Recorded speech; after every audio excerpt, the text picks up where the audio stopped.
I lived in the Appalachian Mountains my whole life, where the woods are thick, tangled and full of mystery. Growing up there felt like stepping back in time. We had no cell phones or gadgets to distract us, just the endless expanse of forest as our playground, and our imaginations as our guide. My best friend Madison and I would spend hours exploring the dense woods behind my house, following animal tracks, climbing trees, and discovering hidden creeks. In autumn, when the leaves turned fiery shades and fell, revealing clearer paths, we'd push a little deeper each day. We'd mark our bases in the most secret nooks we'd stumble upon, pretending we were the first explorers to find them. But no matter how brave we felt, we always stayed close enough to see my house in the distance. Until one day when the forest felt just a little more inviting, a little less ordinary, and curiosity got the better of us. We brought twine and other supplies that day, winding it around tree trunks so we'd find our way back. We kept walking deeper than we'd ever gone before until we reached a strange old tree that split in two, like a giant slingshot rising from the ground. Right next to it, half hidden in the hillside beneath a pile of leaves and branches, was a rusty handle. As we brushed away the leaves, we realized it was attached to a heavy wooden door, embedded in the earth as if it had always been there, waiting.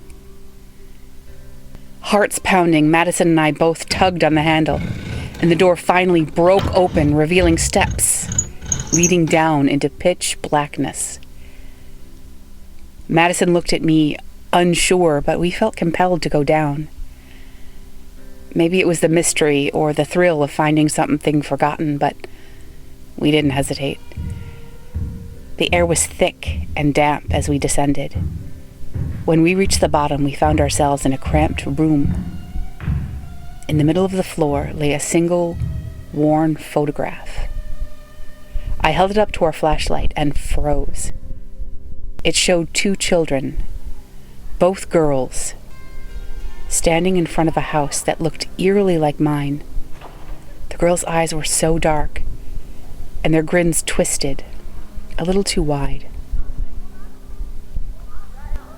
Madison and I looked at each other, panicked, and then bolted back up the steps, leaving the photo behind us. When we reached the top, we looked around. Our path of twine was gone, as if someone or something had unraveled it. We blindly ran back through the forest, finally reaching my house. We burst through the door, breathless and wide-eyed. My parents immediately noticed something wrong. We tried to explain what we'd found, the strange door in the hillside, the steps, picture.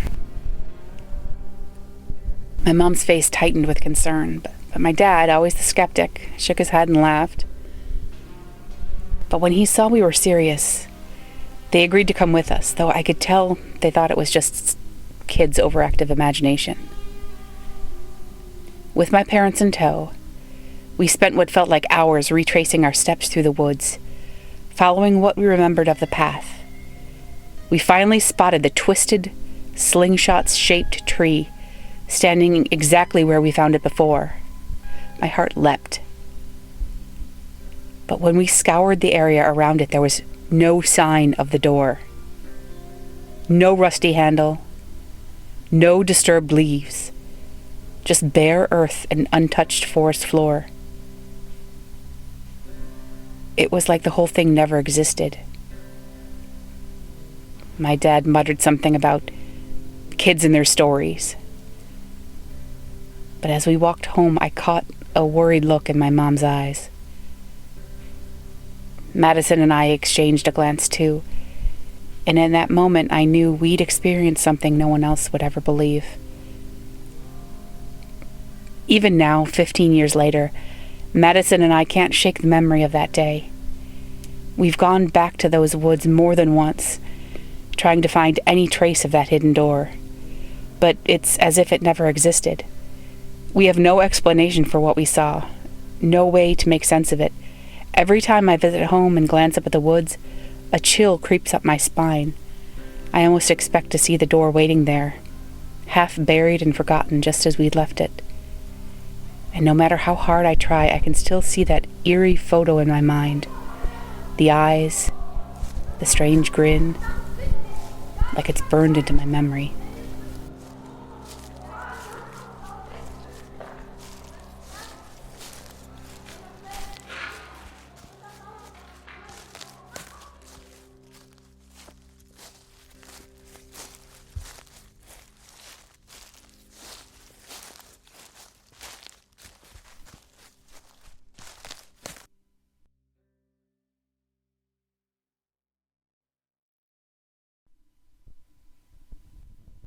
This story was called The Door, and it is used with the generous permission of the author, whose username is subparadult, and it originally appeared in the subreddit True Scary Stories.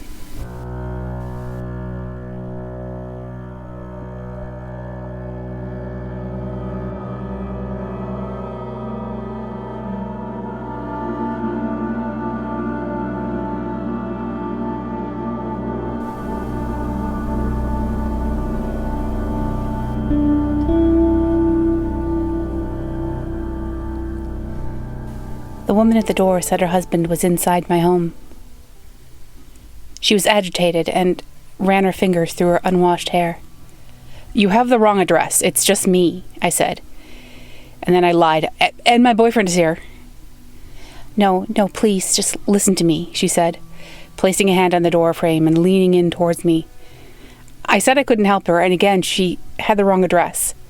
And then I shut the door, but I could still hear her. "I don't know what he'll do. Let me in and let me find him," she said, her muffled voice sharpening while her palm drummed on the door. "He stands still." I froze in the entryway and waited full minutes after it sounded like she had left, in case her ear was pressed to the door. I didn't give much thought to her husband at first. There was something off about her, how she tried to talk so calmly, even though it was obvious she was coiled tight enough to snap. She kept floating on her toes, looking into my apartment behind me. But she also didn't seem outcast or even neglected, really. Her cashmere sweater and tapered pants told a different story. So I searched my apartment with a crowbar I kept under the sheets in the linen closet. No one in the front rooms, with their windows facing the street. I had been there all day, so it was impossible for anyone to have broken in that way. Then I remembered the old dumbwaiter shaft. It was behind the kitchen door, shut behind a hinged metal slab, to keep noise from bleeding between apartments. It was no longer an open shaft, but a dusty compartment used as a pass-through for cables. I brought along my biggest chef knife from the drawer across from the refrigerator. The steel panel was painted the same color as the wall and had no handle or latch. Instead, there was a small, jagged hole, punched on one side with several drill bit plunges. I dug a screwdriver out of the junk drawer and tried to pry it open with a single jerk, so I could step back and hold out the blade with my other hand. Instead, it swung open with a painfully slow creak, and I dropped the knife, scaring myself even more when it clattered at my feet. Without thinking, I bent down to pick it up. Kneeling on the floor, I imagined a pale hand reaching out into my hair and skull. But when I stood up and looked inside, there was nothing there, just the dark. It was empty. When I left the kitchen and crossed by the front door again, I saw that the woman had shoved a piece of paper in my door like a take-out menu. It was a torn envelope, like something crumpled from the trash. And she had written on it the words, "Listen, please." Then I heard her whisper from low down on the door, even below where I had kneeled to pull the scrap of paper. The first time my husband was around the corner from our French doors, in the hollow where my desk meets the printer cabinet. He must have been there all morning. He was standing straight up, like a sunflower. But I didn't see him until I got up from the desk and bumped my ankle. When I looked up, suddenly he was there, staring at nothing. The second time, he was behind an all-glass display case in our entryway, pinched between a pane and the wall, just inside the front door. The whispering stopped, and I realized I was barely breathing. I was still kneeling and my knees were beginning to get sore. "Are you still there?" she whispered. I didn't answer.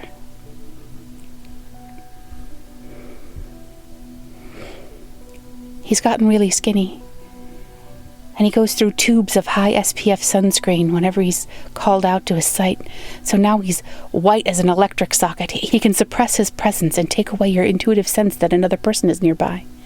He's practicing. He's getting better. He knows where your eyes land and the spaces they slide over."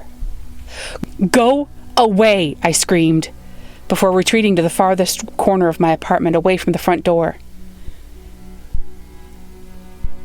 It took me a while to calm down, with some TV and all the lights on. I didn't pay attention to the show, but I told myself that the woman at the door had a mental illness and a persecution complex, and wanted to pull me into her delusion. I crept to the window and peered into the park across the street from my house. It was small and mostly mown, with a picnic pavilion and a swing set.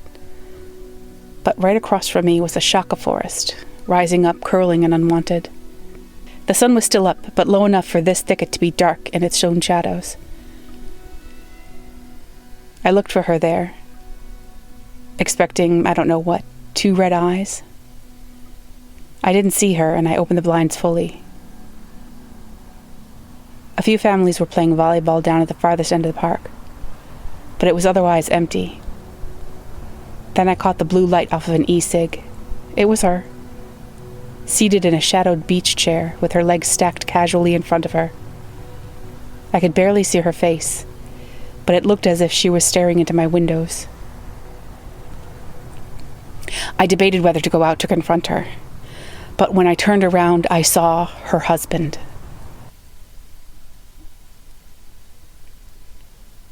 I didn't scream. My throat snapped shut on my breath. Through the kitchen doorway, across the room, I could see my dishwasher, and him standing next to it. One leg against the fridge. He wasn't standing straight, but bent forward at a right angle, his back aligned with the marble countertop. One arm was held pinned against his thigh, the other down, then wrist up, with fingers out at odd angles. His face pointed forward, aligned atop his body like a bullet on a shell casing, but his eyes aimed to one side of me and far away. He wore an expression of rapture on a pale face. His lips were glittering red. He didn't move or react and showed no signs of being detected. But I still expected those eyes to swivel and land on me. Didn't feel I could move or look away until it did. I forced myself to clap and wave my hands, but there was no reaction. "You!" I said. "Sir! You need to leave!" He didn't react. And it wasn't just as if he was ignoring me. There wasn't a tremor or breath. He stayed so still, it was as if the whole world had frozen.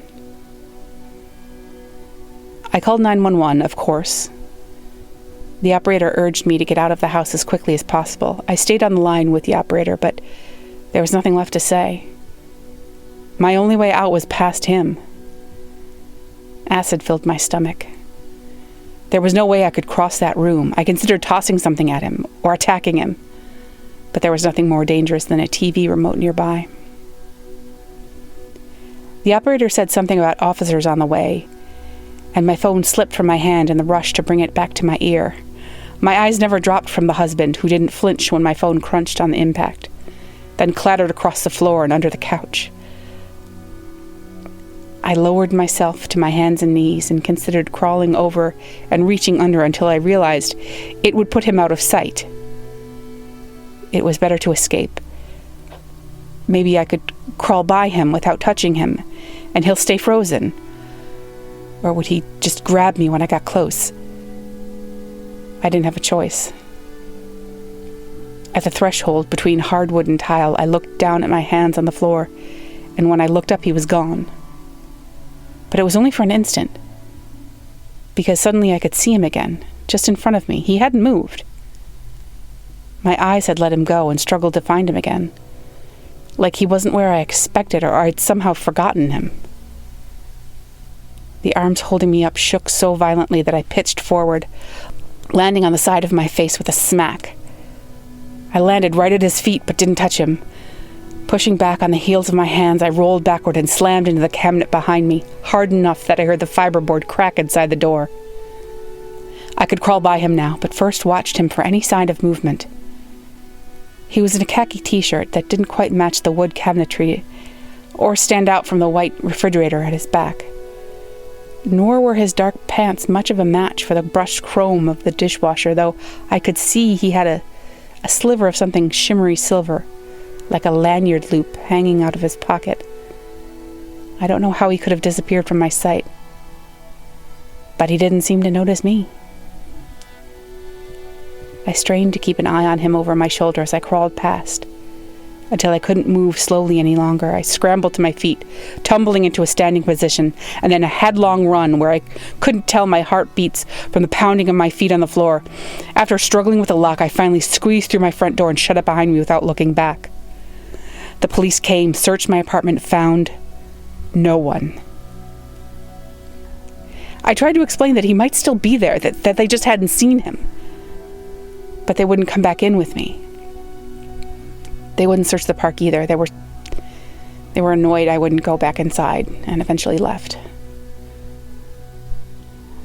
I didn't have my phone, and I didn't know where to go. So I wandered out of my building in a daze. It was dark out now, but the night air felt good. I saw a car double parked, but didn't pay it any attention until the woman pushed open the passenger door from the driver's seat and waved me over. I'd be embarrassed to describe the horrible things I said to her, but she was calm and composed. She knew how to handle her husband standing still, and was nothing like the woman who first confronted me on my doorstep. I don't want to give her real name, so I'll call her Flora. "I'll teach you to see him," was the first thing Flora told me once I was able to listen. I didn't want to see him, or go anywhere with this person, but I didn't know what else to do. She drove me far out of the city until I could see stars over a sprawling suburbia, somewhere nearer the highway, where duplex condos faded into industrial parks. She turned into a multi-acre construction site. It was all blonde dirt, scraped and marked by bulldozer treads. At the center was a cinder block frame that might one day grow into a big box store. She turned off her headlights, and suddenly, the feeling I had ignored in favor of her serene understanding of my situation could no longer be ignored. I was struck dumb with fear, my sore muscles protesting at being called back to alert. Had I met a couple working together? But she kept talking reasonably, kept her instructions simple, and I found no moment to protest. Instead, I followed her, even let her take me by the hand and pull me in a circuitous path out into the center of the standing blocks, laid out a picnic blanket and urged me to lay on my back next to her with a friendly pat. Inside, I was screaming. "We're in the middle of one of the dimmer meteor showers that doesn't get headlines," she said. "We can see one every few minutes if we know how to look." "Men who stand still," she told me, "can't be searched out like a bird among branches, or a face in the crowd. That is a search for specificity.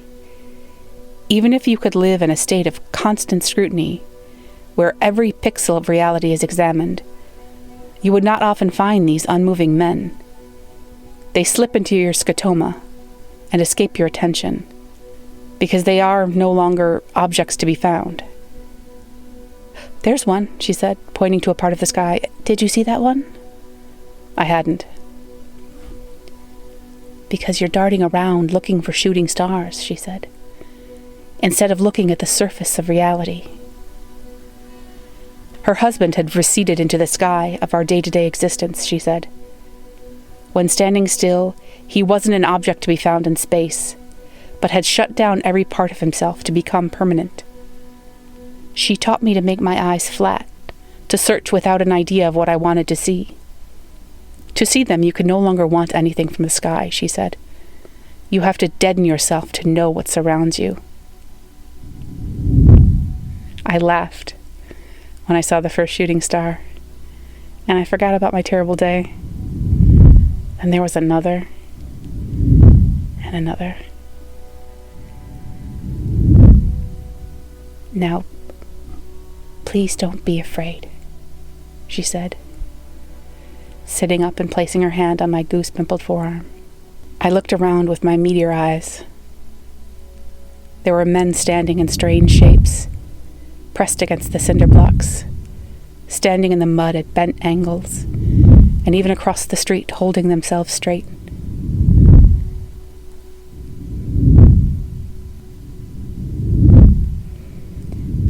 I see them everywhere now, she whispered.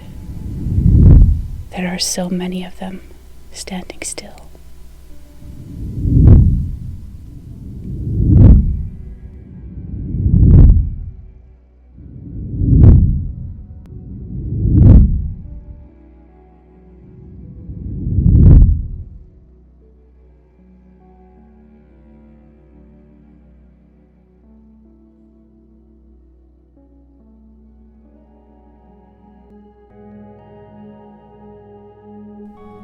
This story, Has Your Husband Been Standing Still?, was written and uploaded to the No Sleep Reddit by user Steak Lizard and is used with their generous permission. Please follow them on Blue Sky at whalefish.bsky.social.